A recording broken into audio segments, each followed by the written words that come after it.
Good morning, नमस्कार। मैं Ashok Shri Aurobindo society के प्रतिनिधि के रूप में आप सभी शिक्षक, शिक्षाविद और अन्य सभी भाई और बहनों जो हमारे साथ जुड़े हैं उनका हार्दिक स्वागत करना चाहता हूं और हार्दिक अभिनंदन करना चाहता हूं।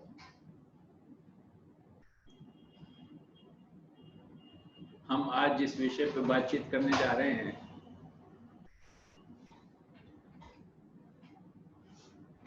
वो बहुत महत्वपूर्ण विषय है।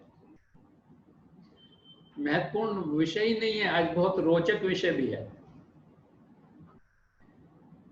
आज हम उस इतने रोचक ढंग से आपको उसे बताएंगे कि आपकी समझ में आएगा कि कर्म और कर्तव्य में क्या अंतर है, कर्म क्या है और कर्तव्य क्या है। जैसा कि जनरली मैं करता हूं वो ऐसा ही आज भी करूंगा कि एक छोटी सी कहानी से वो भाव उत्पन्न करना चाहता हूं कि कर्तव्य क्या है और कर्म क्या है।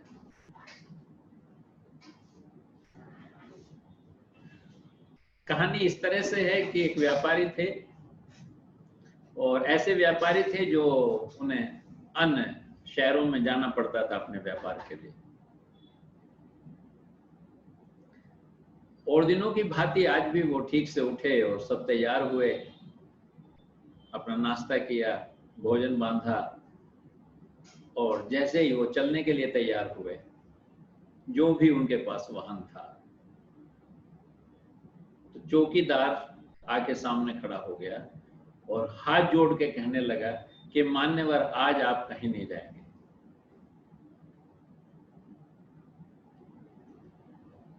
व्यापारी को बड़ा विस्मय हुआ कि चौकीदार का मेरे जाने न जाने से क्या लेना देना।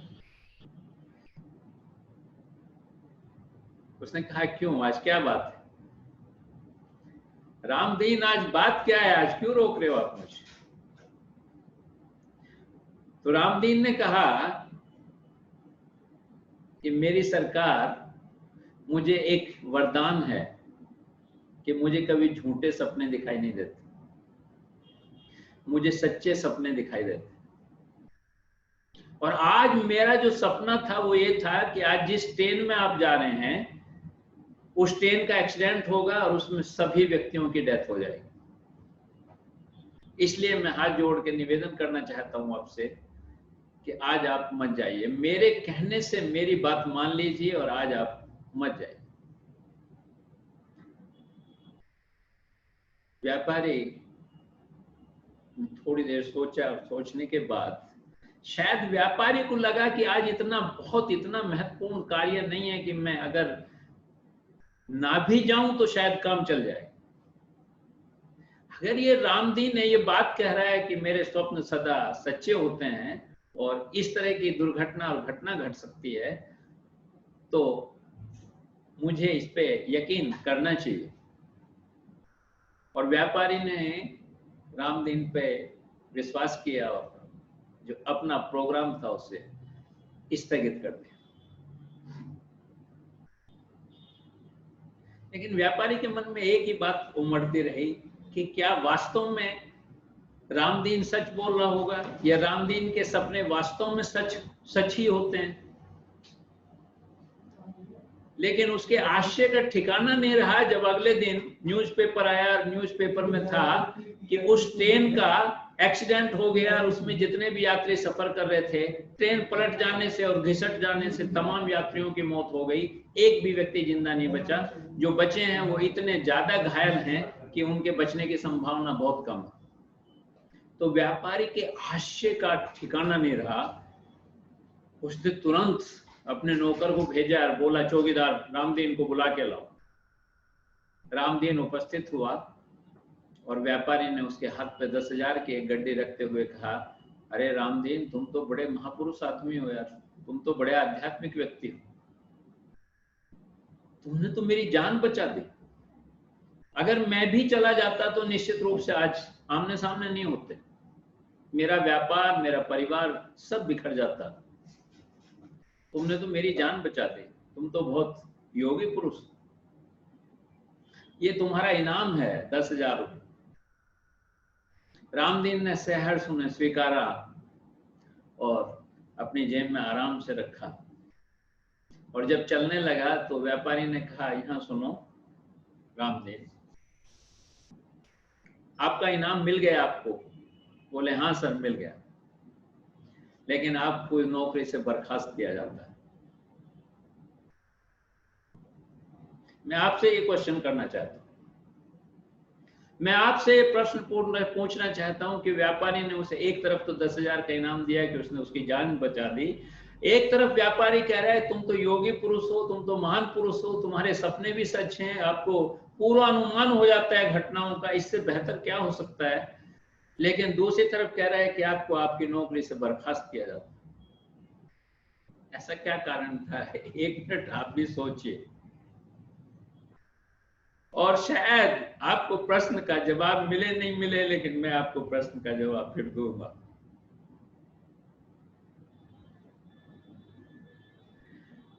प्रश्न का जवाब यह है कि व्यापारी ने उससे पूछा कि अगर आप रात में सो रहे थे और सपना देख रहे थे तो जो चौकीदार का कर्तव्य है आप उसे पूरा नहीं कर रहे थे।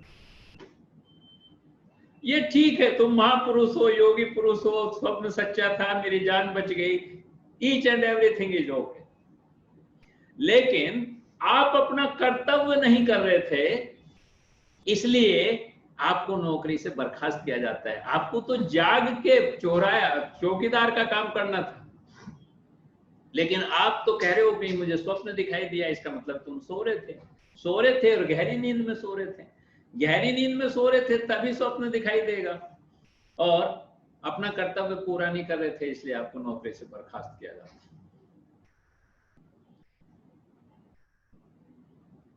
मैं समझता हूं कि थोड़ा सा तो भाव उत्पन्न हुआ होगा आपके मस्तिष्क में कि कर्तव्य क्या है और कर्म क्या है।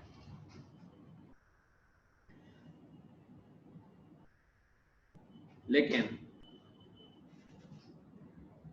मैं एक और बहुत सुंदर सी एक कहानी है, मेरे से रुका नहीं जा रहा है, मेरा मन कर रहा है कि वो कहानी मैं आपको जरूर सुनाऊं।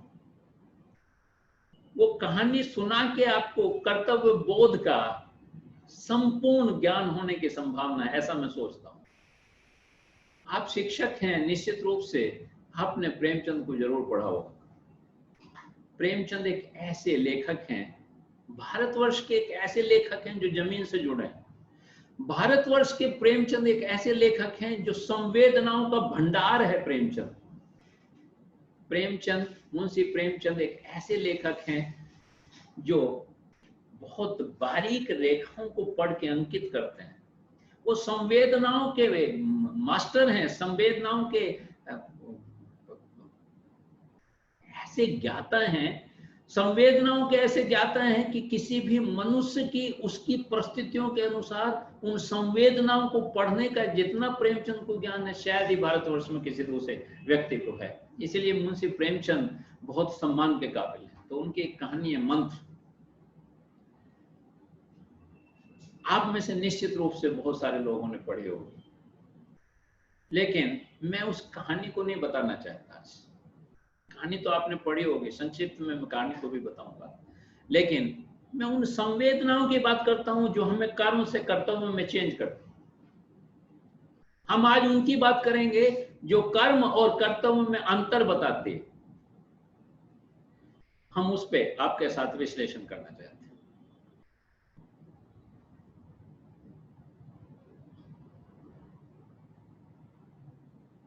एक शहर था, शहर के पास कुछ गरीब लोग भी रहते थे।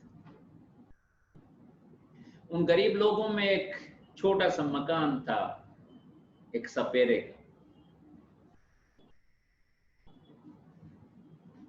उसका बच्चा बीमार हो गया, और जब बच्चा बीमार हो गया तो उसे किसी ने बताया कि शहर में एक डॉक्टर हैं जो बहुत प्रसिद्ध हैं। ऐसे डॉक्टर हैं कि नवज देखते ही बता देते हैं कि इस बच्चे को, इस व्यक्ति को क्या क्या रोग है, और उसका उपचार कर देते हैं, लोग ठीक हो जाते हैं। आप उसे क्यों नहीं दिखा लेते? सपेरे ने कहा ये चलने लायक तो है नहीं, वह उस वक्त शायद ऐसे साधन नहीं रहे होंगे, तो उसने कहार बुलाए, एक डोली बनाई, डोली में अपने बच्चे को लेटाया और 2 कहारों से कंधे पे लाद के उस डॉक्टर के दरवाजे पे पहुंच गया। डॉक्टर साहब अपने दरवाजे से बाहर निकलने को तैयार थे। सपेरे ने हाथ जोड़ के विनती की, डॉक्टर साहब मेरा बच्चा बीमार है, कई दिनों से आंखें नहीं खोली, आप कृपया करके इसे देखें। बोले नहीं नहीं। डॉक्टर ने कहा नहीं नहीं, ये मेरा खेलने का वक्त, मरीज देखने का मेरा वक्त इतने से इतने बजे तक है, उसके बाद मैं मरीज नहीं देखता, और इस वक्त तो मेरा खेलने का वक्त है, मैं खेलने जा रहा हूं। उसने बहुत विनय अनुनय विनय की, बहुत प्रार्थना की, 4 दिन से आंखें नहीं खोली हैं, डॉक्टर साहब आप देख लो मेरा बच्चा मर जाएगा। लेकिन डॉक्टर साहब का अपना एक अहम था, उन्होंने कहा नहीं, इस वक्त मैं नहीं देखूंगा, कल।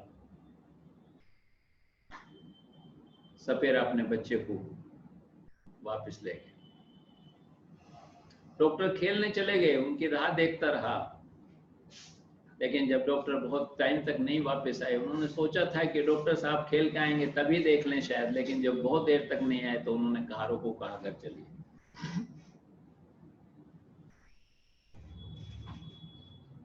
वापिस अपने बच्चे को लेके वो अपने घर चला गया, और उसी रात उसकी दुनिया लुट गई। अर्थात बच्चे का देहांत हो गया। एक ही बच्चा था, एक ही सहारा था, एक ही दीपक था घर का, वो ही बुझ गया।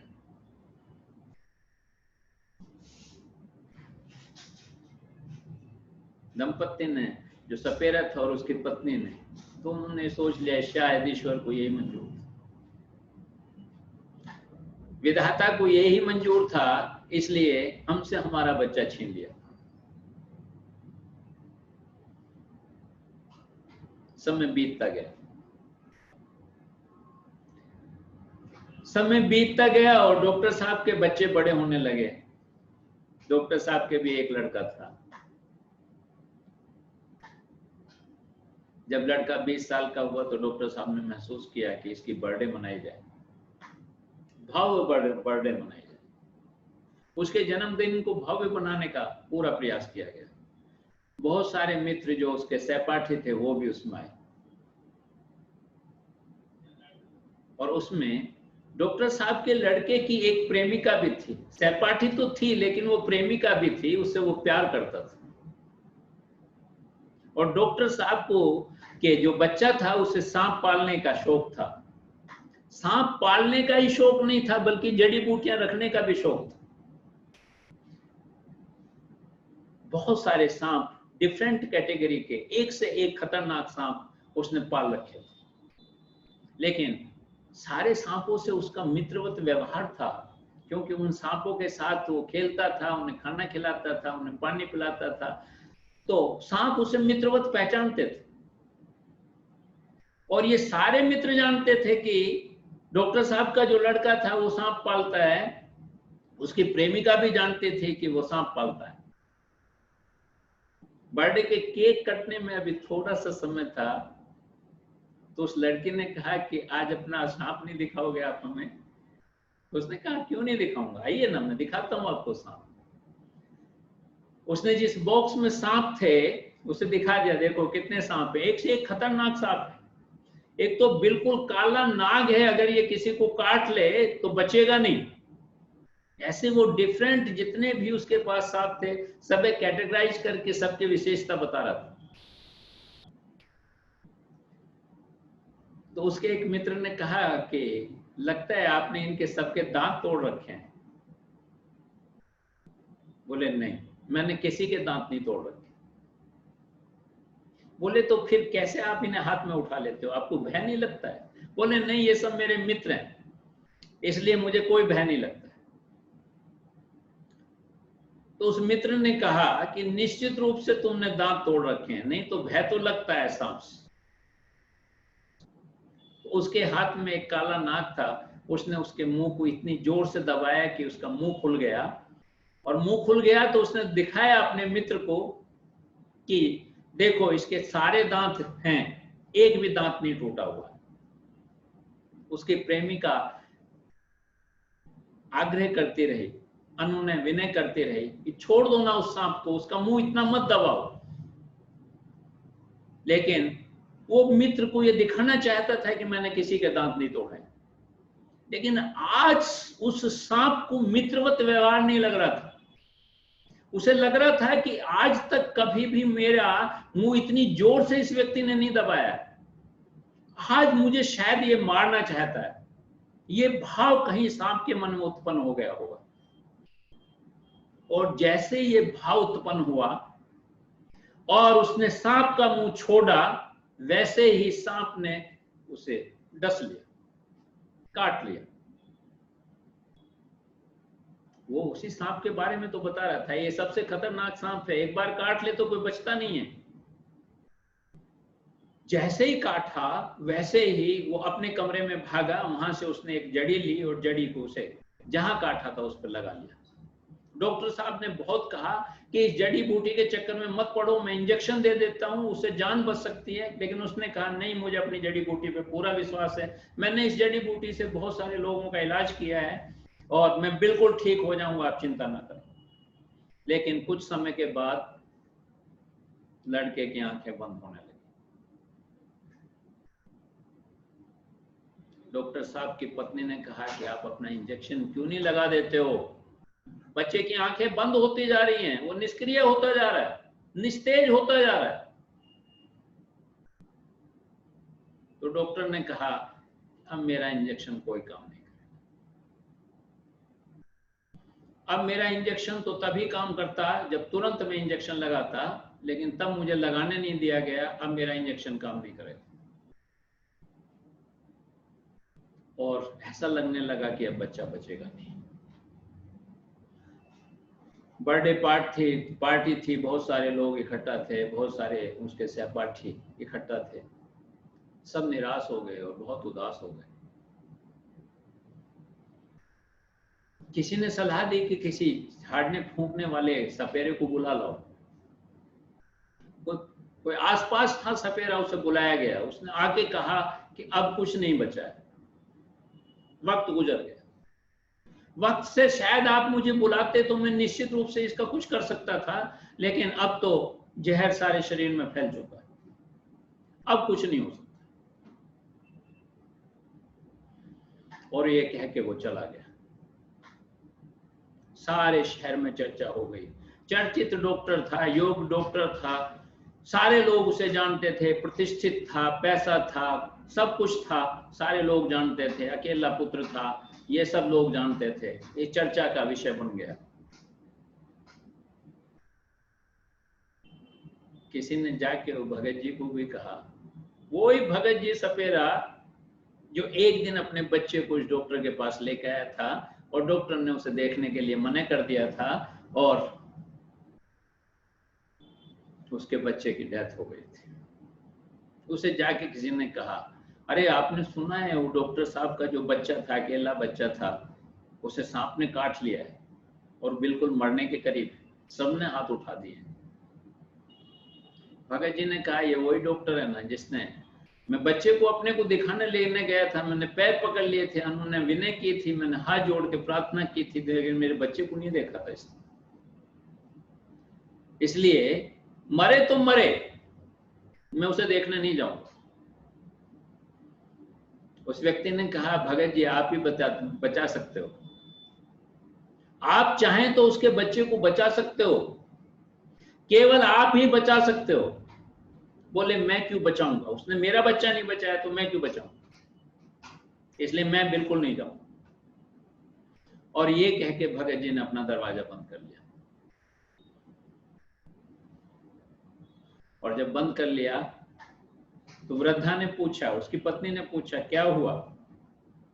तो उसने बताया कि ऐसे ऐसे वो डॉक्टर है, जिस डॉक्टर को मैं दिखाने गया था अपने बच्चे को, उसके बच्चे को सांप ने काट लिया है, किसी ने मुझे सूचना दी है कि उसके बच्चे को सांप ने काट लिया। तो मुझे क्या लेना देना, डॉक्टर मरे या उसका बच्चा मरे, मुझे क्या लेना देना। मैं क्यों जाऊंगा, उसने मेरे बच्चे को देखने से मना कर दिया था, मेरे बच्चे की डेथ हो गई ना, मेरा तो एक ही दिया था वो बुझ गया, अब उसका भी बुझे तो उसे पता चलेगा ना कि किसी का अकेला बच्चे की डेथ हो जाए तो कितना दर्द होता है, वो उसे पता चलेगा ना। ऐसे वृद्ध सपेरा बड़बड़ाने लगा। तो उसकी पत्नी ने कहा तो फिर सो जाओ ना आराम से, नहीं जाना है। सपेरा अपने खटिया पे लेट गया, वृद्धा भी उसके साथ लेट, दोनों अपनी चारपाई पे लेट गए। लेकिन कुछ दिन के बाद, कुछ समय के बाद सपेरा उठता है, अपना दरवाजा खोलता है, तो बुढ़िया पूछते कहाँ जा रहे हैं आप? बोले कहीं नहीं जा रहा, ऐसे ही बस देख रहा था कितनी रात बची। बोले उस डॉक्टर के पास तो नहीं जा रहे हो आप? बोले मैं क्यों जाऊंगा डॉक्टर के पास। ठीक है, वृद्ध सपेरा फिर अपने चारपाई पे आके लेट गया। वृद्धा थोड़ी देर में खर्राटे लेने लगी, गहरी नींद में सो गई। सपेरा धीरे से उठा, आराम से दरवाजा खोला, अपने घर के बाहर आ गया। जैसे ही घर के बाहर आया तो चौकीदार ने पूछा, अरे भगत जी कहीं वहां तो नहीं जा रहे हो आप डॉक्टर के पास? जिसके बच्चे को सांप ने काट लिया उसके पास तो नहीं जा रहे हो? उसने कहा मैं क्यों जाऊंगा, मैं तो सिंपली ये देख रहा था कि कितनी रात बची। चौकीदार ने कहा ठीक है, रात तो अभी रात का 1 ही बजा होगा, तो आप जाके सोइए, अभी तो 1 ही बजा है रात। उसने कहा ठीक है, तू अपना काम कर, मैं जाके सो जाऊंगा, थोड़ी हवा लेने दे। जैसे ही चौकीदार अपना डंडा लेके दूसरी तरफ गया, वैसे ही भगत जी डॉक्टर साहब के घर की तरफ बढ़ने लगे। और जैसे जैसे डॉक्टर साहब का घर नजदीक आ रहा है, वैसे वैसे भगत जी की चाल में भी तेजी है। और कुछ ही देर में सपेरा डॉक्टर साहब के कोठे पे पहुंच गया। पहुंच के उसने आवाज लगाई, कोई है? तो अंदर से आवाज आई, हाँ आइए आइए। एक आध आदमी उन्हें परिचित थे, उन्होंने कहा आइए भगत जी। भगत जी ने बच्चे को देखा और कहा अभी कुछ नहीं बिगड़ा है, अभी कुछ भी नहीं बिगड़ा है, ठीक हो जाएगा, आप चिंता ना करें, बच्चा ठीक हो जाएगा। और उसने कहारों को कहा कि पानी लेके आइए, और उसने उस बच्चे के सिर पे कंटिन्यूअस पानी डालना शुरू किया। एक घड़े के बाद दूसरा, दूसरे के बाद तीसरा, तीसरे के बाद चौथा, चौथे के बाद पांचवा। और हर बार जब घड़ा खत्म होता तो वो कुछ मंत्र पढ़ता भगत जी, और एक जड़ी बूटी उसके हाथ में थी, उस बच्चे को सुंघाता। और ये घंटे 2 घंटे की मेहनत के बाद बच्चे ने आंख खोलनी शुरू कर दी, और कुछ देर के बाद बच्चा होश में आ गया और बच्चा बैठ गया, आंख खोल के। सारे घर में खुशी की लहर दौड़ गई। डॉक्टर की पत्नी ने तो भगत जी के पैर पकड़ लिए, आप ही एक ऐसे व्यक्ति हैं जिन्होंने हमारा जीवन बचा दिया, अन्यथा इस बच्चे के बगैर हमारा भी क्या जीवन था। यही तो एक दीपक है, यही तो एक आशा की किरण है हमारे पास। ये नहीं रहता तो फिर हमारा जीवन भी व्यर्थ। भगत जी, आपने हमारा जीवन बचा दिया, आपका हम कभी भी एहसान नहीं भूले। ऐसे कुछ शब्दों का प्रयोग कर रही थी डॉक्टर की पत्नी। और जैसे ही इस सब बच्चे के चारों तरफ घेरा बना के खड़े हुए उसे देखने के लिए कि वो कुशल है नहीं है, भगत जी वहां से खिसक गए। चलते समय जो डॉक्टर के नौकर थे उन्होंने कहा कि अरे भगत जी, एक चिलम हुक्का तो पी जाओ। बोले हाँ, हुक्का तो मैं पीऊंगा, हुक्का तो मेरे साथ है, लेकिन तंबाकू है मेरे पास। उन्होंने अपना ही तंबाकू किया, अपने चिलम भरी और पीते हुए निकले। जब थोड़ा सब कुछ सामान्य हुआ तो डॉक्टर की पत्नी ने कहा, कितना भला व्यक्ति था, हमने तो उसे किसी को बुलाने भी नहीं भेजा था, स्वयं ही चला आया और इतनी मेहनत की, हम तो निराश ही हो चुके थे, उसने बच्चे को बचा लिया। तो डॉक्टर ने कहा कि आज मुझे कुछ धुंधला सा याद आ रहा है कि एक बार ये व्यक्ति अपने बच्चे को दिखाने के लिए मेरे पास लेके आया और मैंने देखने से ही मना कर दिया और मुझे पता चला उसकी बच्चे की डेथ हो गई उसी रात। आज मैं बहुत अपराध भावना से ग्रस्त हूं, अपराध भावना से दबा जा रहा। फिर बात आई कि भगत जी को ढूंढा जाए, हम कुछ उसे इनाम या कुछ पैसे देना चाहते। नौकरों ने बताया कि वो तो चला गया और आप इनाम की और पैसे की बात कर रहे हैं। उसने तो एक चिलम तंबाकू भी स्वीकार नहीं किया, वो भी अपना ही तंबाकू डाल के अपनी चिलम भरी और पीता हुआ चला गया।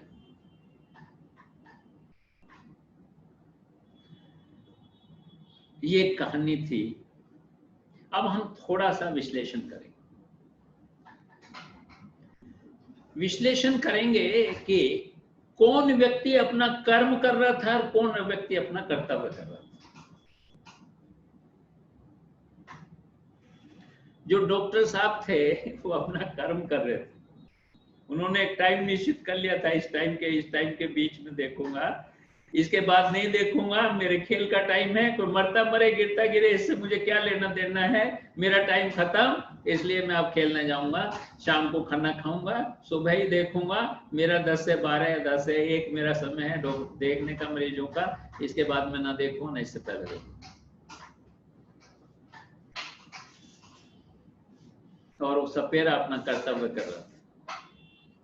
ईश्वर ने उसे वो शक्ति दी थी, ईश्वर ने उसे वो ज्ञान दिया था, ईश्वर ने उसे वो कला दी थी कि वो किसी की जान बचा सके। इसलिए द्वंद्व में था।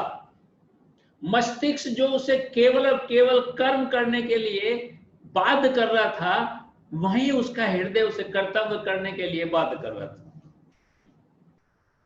और कर्तव्य जीत गया कर्म से, हृदय जीत गया उसके मस्तिष्क से। भावनाएं दुर्भावनाओं पे, जो सद्भावना थी वो दुर्भावनाओं पे विजय प्राप्त कर ली। और सारे द्वंद्वों के बाद, सारी बाधाओं के बाद भी वो डॉक्टर की कोठी पे जा पहुंचा और उसने अपना जो कर्तव्य था वो पूरा किया, उसके बच्चे को जो कर सकता था वो किया, उस बच्चे का जीवन बचा लिया। अन्यथा की स्थिति में बच्चा निश्चित रूप से मर गया। मैंने ये दोनों कहानियां वो भाव उत्पन्न करने के लिए आपको सुनाई कि कर्तव्य क्या है और कर्म क्या है। हम अगर ये बात कहें कि कर्तव्य शब्द कहां से आया, गीता में भी कृष्ण कहता है ना कि अर्जुन तू कर्म कर। हालांकि अर्जुन कर्तव्य करना चाहता है, कर्तव्य मीन्स कर्म तो करना चाहता ही है, लेकिन जिम्मेदारी के साथ करना चाहता है। दायित्व दो प्रकार के हो सकते हैं, नैतिक दायित्व और सामाजिक दायित्व। तो अर्जुन दायित्व भी निभाना चाहता है, सामाजिक दायित्व भी और नैतिक दायित्व भी निभाना चाहता है, इसलिए वो कर्तव्य करना चाहता है। और कृष्ण कहते हैं कि तू कर्म कर, क्योंकि यहाँ जो भूमिका है कृष्ण की वो राजनीतिक की भूमिका है।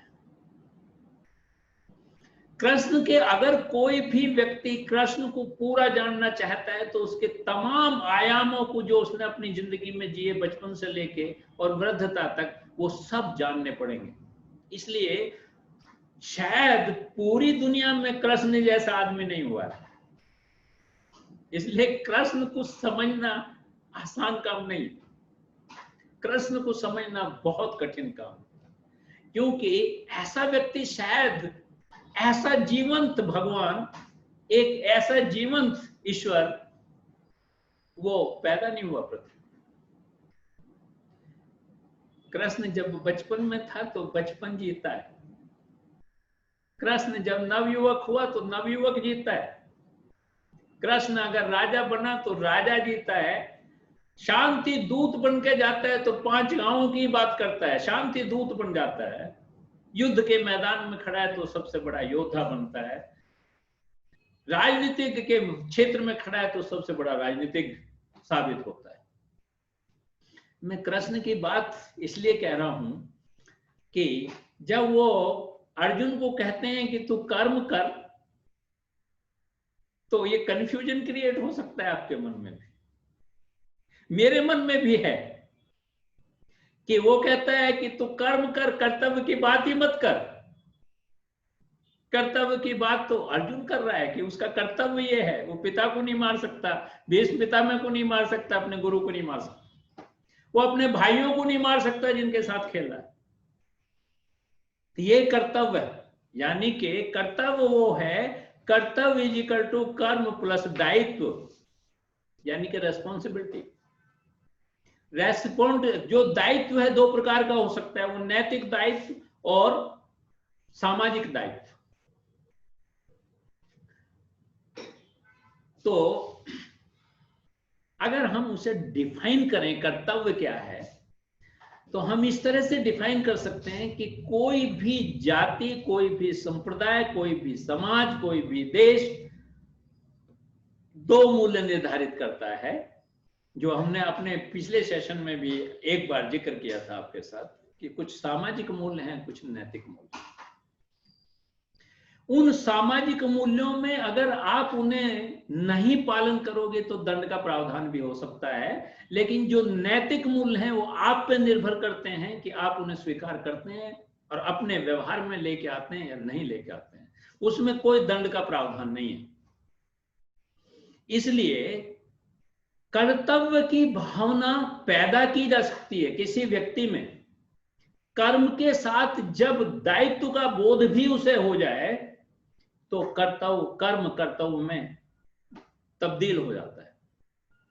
इन दोनों कहानियों से यही मैंने समझाने का आपको प्रयास किया था। मैंने प्रयास किया था कि कर्तव्य जो है वो कर्म से थोड़ा सा अलग है। कर्म के साथ अगर दायित्व, रेस्पॉन्सिबिलिटी भी जुड़ जाए तो कर्तव्य में परिवर्तित हो जाता है। हम कल इस बात पे चर्चा करेंगे, जैसा कि हम करते आए। हमने आज तक बहुत सारे सेशन लिए हैं जिनमें पहले दिन हम उस शब्द पे चर्चा करते हैं, उस शब्द को समझाने का प्रयास करते हैं।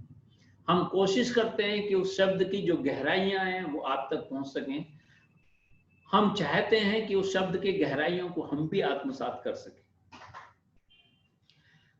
हम कर्तव्य को आज डिफाइन किया, हमने दो कहानियों के माध्यम से भाव उत्पन्न करने की कोशिश की कि कर्तव्य क्या है। सामाजिक आधार पे ही कर्तव्य का निर्धारण होता है। जैसे एक छोटा सा उदाहरण मैं आपको दूं तो शायद आपको क्लियर हो जाएगा। आप अपने शहर में, अपने गांव में, अपने इलाके में किसी का कत्ल कर दें, किसी का गर्दन काट दें,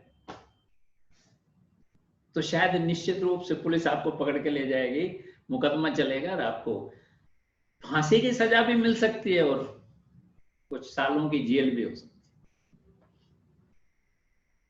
यानी कि आप, समाज ने ये निश्चित किया कि अगर आप किसी व्यक्ति को, चाहे वो दोषी है या नहीं है, लेकिन उसकी जान लेने का अधिकार आपको नहीं।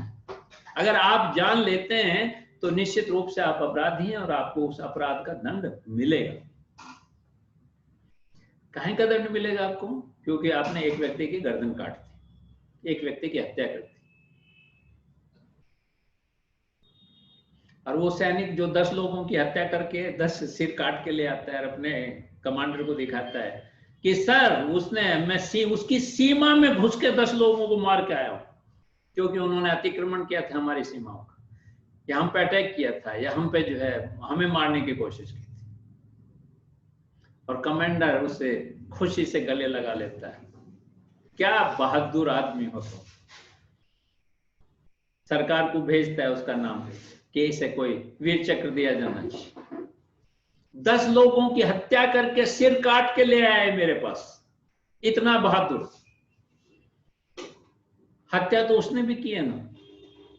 उसने एक हत्या की तो उसकी फांसी की सजा, उसने एक हत्या की तो उसे 20 साल की सजा, उसने 20 हत्याएं की, उसने 10 हत्याएं की, तो उसे वीर चक्र का से सम्मानित किया जा रहा है, क्योंकि दोनों का उद्देश्य अलग है, दोनों का भाव अलग है, दोनों का दायित्व अलग है, दोनों की रिस्पॉन्सिबिलिटी अलग है। और ये किसने निर्धारित की है? ये समाज ने निर्धारित की। और समाज जो निर्धारित करता है, समाज को व्यवस्थित करने के लिए, उसे अच्छे से चलाने के लिए जो नियम प्रतिपादित करता है, जब हमारे कर्म में उनका समावेश हो जाता है तो कर्तव्य में तब्दील हो जाते हैं।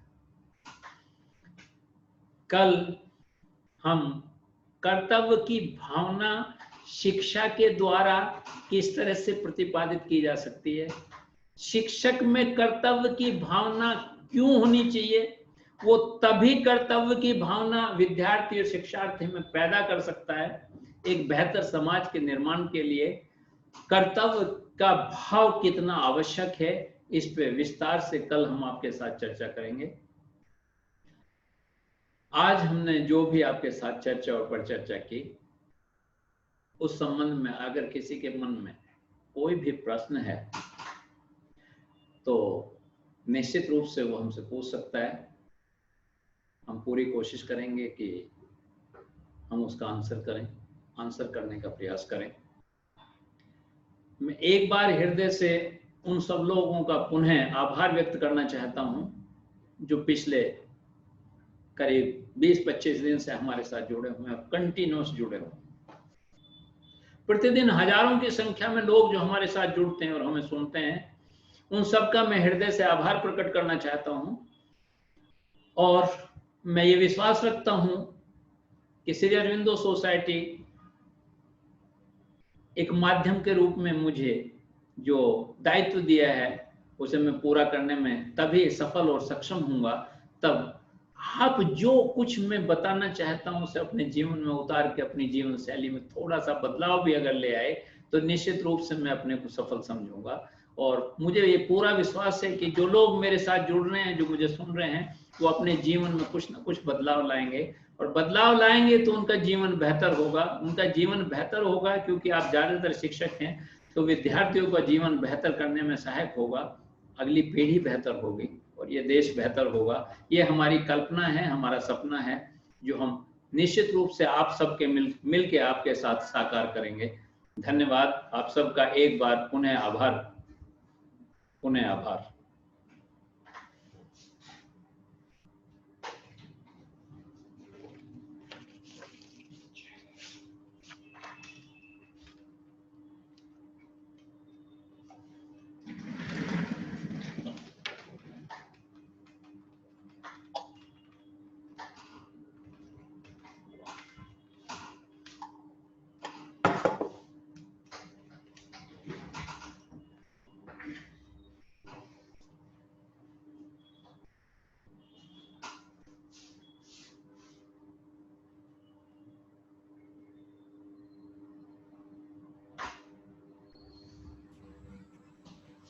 बता दीजिए कि आप अपना क्वेश्चन पूछ लीजिए यदि आपको कोई प्रश्न। मैं सभी जो लोग हमारे साथ जुड़े हैं उन्हें सभी साथियों को एक बार फिर आमंत्रित करना चाहता हूं कि उनके मन में अगर किसी भी तरह की कोई क्वेश्चन है, कोई जिज्ञासा है, तो निश्चित रूप से हमसे पूछ सकते हैं और हम प्रयास करेंगे कि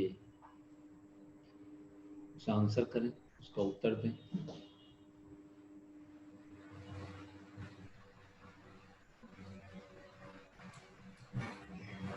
प्रणाम सर।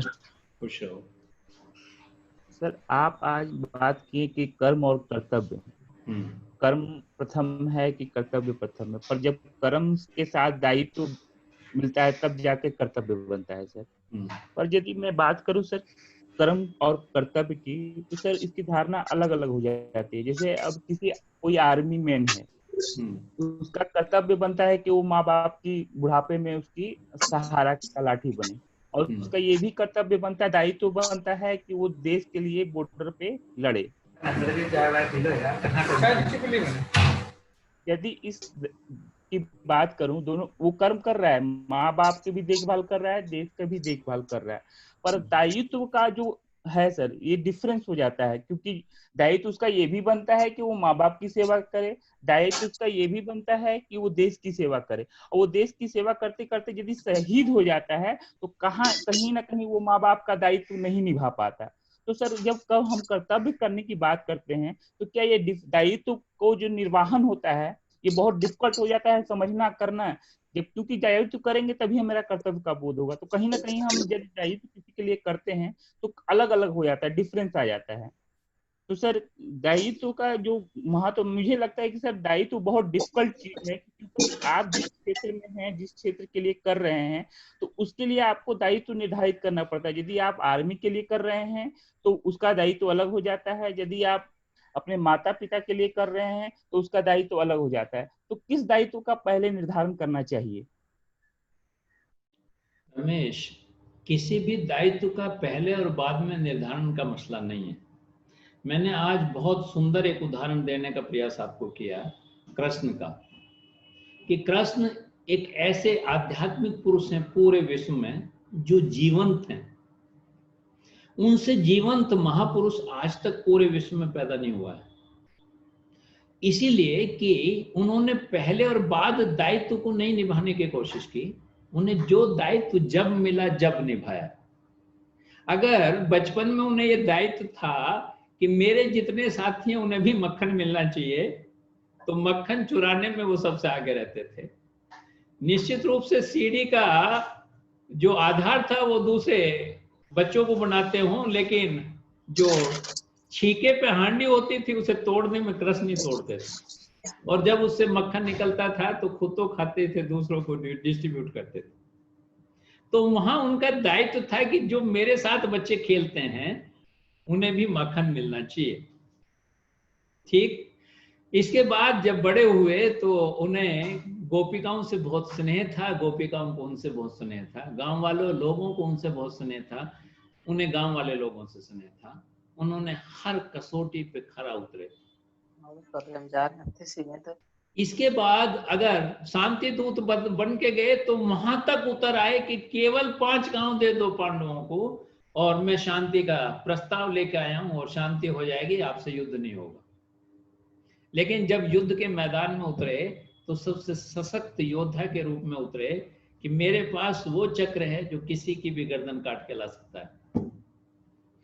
और जब राजनीति की बात आई तो अर्जुन को वो सब कुछ अर्जुन से करा दिया जो एक सामान्य आदमी से नहीं कराया जा सकता है। आपके मन में कभी ये विचार नहीं आया कि इतना कर्तव्य भावना से द्रवित युधिष्ठिर तो नहीं हुआ, भीम तो नहीं हुआ, नकुल तो नहीं हुआ, सहदेव तो नहीं हुआ, अर्जुन ही क्यों इतने सारे क्वेश्चन कर रहा है कृष्ण से? वो इसलिए कर रहा है कि उसे कर्तव्य बोध ज्यादा है अपेक्षाकृत दूसरे लोगों से, दूसरे भाइयों से, इसलिए उसके मन में ज्यादा जिज्ञासा है। तो दायित्व कहाँ किसके साथ पहले और किसके साथ बाद में किया जाए ये महत्वपूर्ण नहीं है। महत्वपूर्ण यह है कि जहां आप खड़े हैं वहां आपका क्या दायित्व है।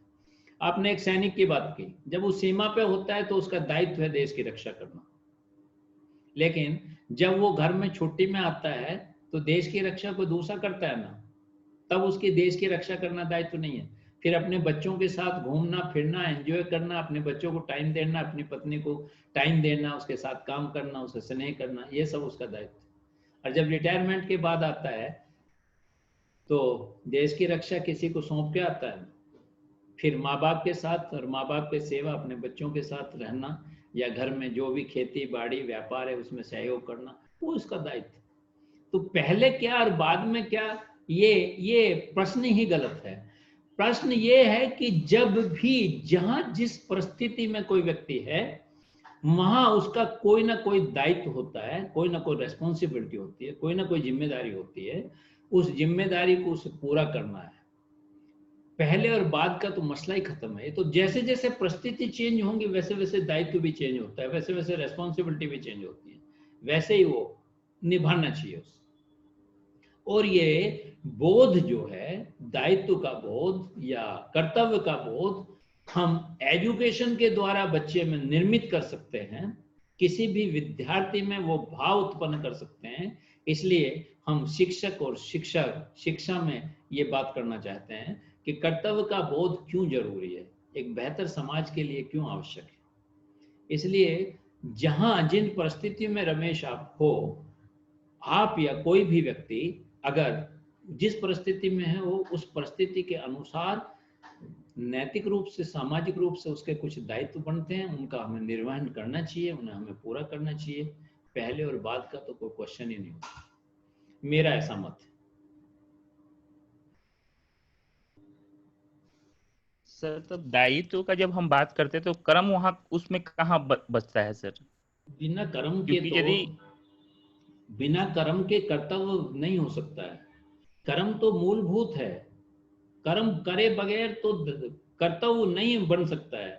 कर्म में जब दायित्व जुड़ जाएगा तब कर्तव्य बनता है। इसलिए कर्म तो मूलभूत आधार है, वो तो गाड़ी का पहिया है। गाड़ी जब चलेगी, गाड़ी को सामान ढोने के लिए या व्यक्तियों को ढोने के लिए बनाई जाती है ना, वो तभी ढोएगी ना जब पहिए होंगे, जब बैल होंगे। तो जो पहिए हैं, जो बैल हैं, वो कर्म है, वो नहीं चलेंगे तो कर्तव्य, यानी कि कोई भी मनुष्य बिना कर्म किए कर्तव्य का पालन नहीं कर सकता है। इसलिए कर्म तो आधार है बिल्कुल। हाँ, उसमें ये हो सकता है कि दायित्व का बोध कम और ज्यादा हो सकता है। जैसे मैं एक छोटी सी एक उदाहरण आपको देना चाहता हूँ, वक्त तो कम है लेकिन मैं बताना चाहता हूँ कि कहीं एक मंदिर बन रहा था, वहां कुछ मजदूर काम कर रहे थे। कोई दार्शनिक वहां पहुंचा और उसने एक मजदूर से पूछा कि भैया क्या कर रहे हैं आप? तो उसने जवाब दिया कि अंधे हैं क्या आप देखते नहीं कि पत्थर तोड़ रहा हूं? उसने कहा हाँ, कुछ लग तो रहा था कि पत्थर और छेनी हथौड़े से कुछ कर रहे हैं आप। बोले तो बस यही कर रहा हूँ, और क्या कर रहा हूँ। उसने दूसरे कुछ दूरी पे बैठे एक मजदूर से पूछा कि आप क्या कर रहे हैं?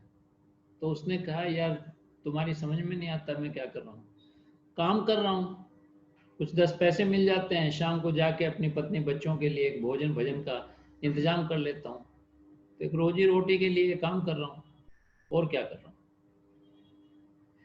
तीसरे जब मजदूर के पास पहुंचे तो उसने फिर तीसरे मजदूर से पूछा भैया तुम क्या कर रहे हो? तो उसने कहा मैं ईश्वर की मूर्ति का निर्माण कर रहा हूँ जिसे दुनिया पूजेगी, और जब दुनिया पूजेगी तो मुझे ये गर्व होगा कि मैंने वो मूर्ति बनाई जो मंदिर में स्थापित हुई और उसे दुनिया पूज रही है। आज दुनिया उस पर चढ़ावा चढ़ा रही है, दुनिया उसे प्रणाम कर रही है, दुनिया उससे झुक रही है। मैं एक ऐसी मूर्ति का निर्माण कर रहा हूँ। तीनों लोग समान ही काम कर रहे हैं, लेकिन दृष्टिकोण अंतर है। दृष्टिकोण, दायित्व का निर्वहन का जो दृष्टिकोण है वो तीनों में अंतर है। कर्म तो तीनों कर रहे हैं, सेम काम कर रहे हैं, कर्म तो तीनों का ठीक है, लेकिन उनका उद्देश्य उनके कर्तव्य बोध से डिफरेंट हो गया है। एक शुरू का जो आदमी है उसे कर्तव्य बोध है ही नहीं। दूसरा जो आदमी है उसे इतना कर्तव्य बोध है कि उसे अपने बच्चों तक सीमित है वो कर्तव्य बोध, कि बच्चों के लिए उसे भोजन मुहैया कराना है। लेकिन तीसरा जो व्यक्ति है उसका विस्तृत है कर्तव्य बोध, वो भविष्य की कल्पनाएं करके जो है काम कर रहा है कि मैं एक ऐसे ईश्वर का निर्माण कर रहा हूँ, ऐसी मूर्ति का निर्माण कर रहा हूँ जिसमें लोग झुकेंगे, जिसे लोग जो है चढ़ावा करेंगे, जो मंदिर में स्थापित होगी, जो सदियों तक बनी रहेगी। सदियों तक मेरा नाम हो ना हो, लेकिन मैं ये महसूस करूंगा कि उस जब तक वो मूर्ति है तब तक मैं भी उसके साथ हूँ, क्योंकि मैंने उसे गढ़ा है। तो ये जो कर्तव्य बोध है ये किसी भी व्यक्ति में कम और ज्यादा हो सकता है। ये हमारी शिक्षा, हमारी परवरिश महत्वपूर्ण है कि हमारी शिक्षा और परवरिश हमारी कैसी हुई है, जिसके कारण हम अपने कर्तव्य बोध की गहराई को माप सकते हैं। इसीलिए हम शिक्षक और शिक्षा में ये बात करना चाहते हैं। Thank you. रमेश, हमारा समय हो गया, किसी का कोई क्वेश्चन? हमारा समय हो गया है तो हम विदा चाहेंगे, और एक बार फिर हम तमाम वो लोग जो आज हमारे साथ जुड़े हैं उन सबका हृदय से आभार प्रकट करना चाहते हैं।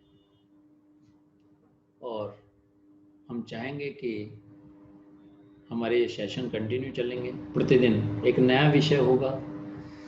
सब जो मानवीय मूल्य हैं उन पर आधारित विषय होगा, और जो भी हमारे पास है, जो हमने ज्ञान अर्जित किया है, चाहे वो अध्ययन से चाहे अनुभव से, उसे हम सब आप तक बांटने का प्रयास करेंगे, प्रतिदिन बांटने का प्रयास करेंगे, और हम उम्मीद रखते हैं कि आप उसे ग्रहण करेंगे।